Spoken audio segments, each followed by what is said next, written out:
రాములమ్మ కుండలో మంచి నీరుండదమ్మా రాములమ్మ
చుక్కరు కూడా పెట్టి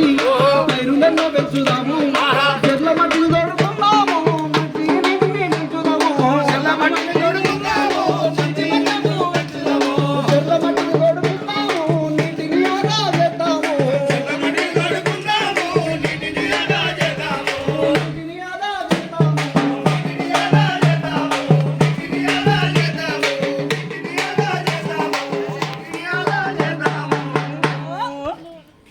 ఈ విధంగా మనం